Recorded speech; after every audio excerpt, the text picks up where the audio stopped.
Hello everybody, back here again for our vlog a day, and today is Sunday the 25th, and today was a gorgeous day outside. Had some overcast in that, so it kept it a little bit cooler than it could have been. Had a little bit of rain different parts of the area, but we never actually got rained on. We just kind of missed the rain as we were in different parts of the area. We missed the rain, which was awesome. So got up this morning, had a handful of things to get accomplished real quick, nothing major, doing laundry and that kind of dumb stuff. Had a friend of ours was wanting to go out kayaking, trying to get a hold of them.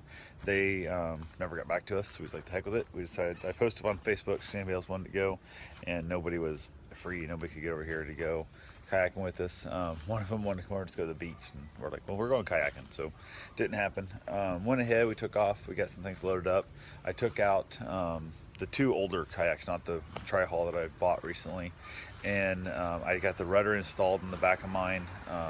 Everything seemed to be going great. I was, had sealed it up, made sure everything's all good and stuff. Had a leak in it before where a bolt or screw had ripped out of it.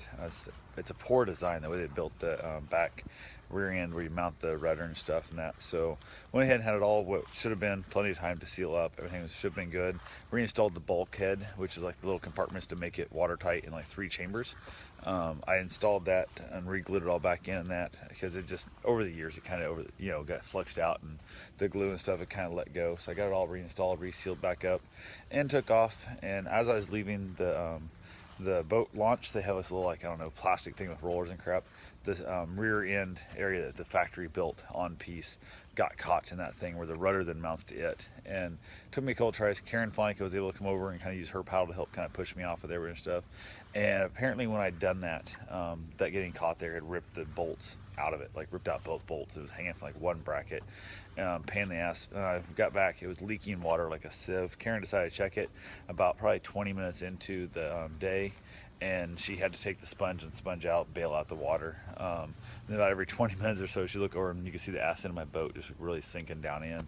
So we'd pull up next to me and stuff, or I'd pull up next to her and she'd bail me out with the sponge. And then we kept going. We ended up, I don't know, having a great time with there. We saw like 7 manatees in one spot, maybe more. We saw at least 7 of them sticking up out of the water, eating on the side of the little bay there, little Spruce Creek area, and just chilling out and just munching away on the grass up on the top, which is really kind of cool. So you can see where they've been eating because like they're eating the grass, and their nose is wiping the dirt off the other taller grass and stuff, which is kind of cool. You can see where they've been eating at, which is awesome.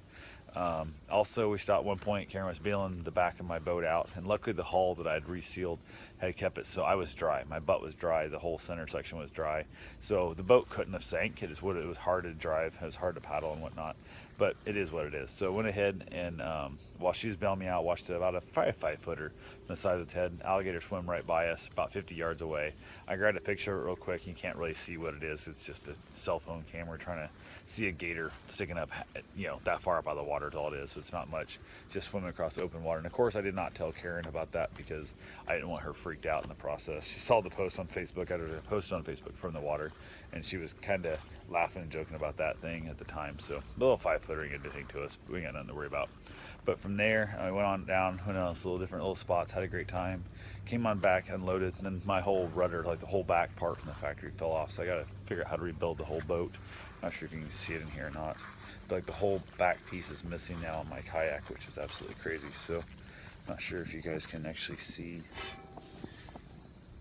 that whole part there. Should be a giant black piece that sticks off the back of that these holes and stuff mounts right in here, that I now have to rebuild that. So I'm not sure how I'm going to go about that yet exactly, but I've got to do some work, looking into it, and see about reinstalling that piece, which is not going to be easy or nor fun, but it's something that has to happen.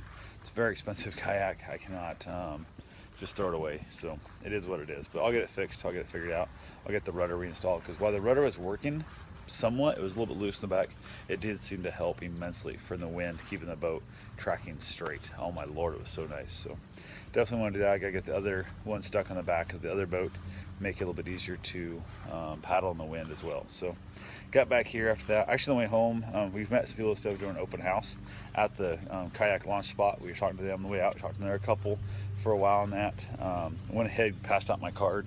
The couple are looking at moving here, and they got a giant Great Dane, and told them, hey, I babysit dogs and stuff. We talked about hanging this and that. We headed over, caught a couple open houses on the way back just because we could. We were out killing some time. There's a little neighborhood over by the running trail and the kayak launch spot that it's a gated community, so you don't really get in there very often.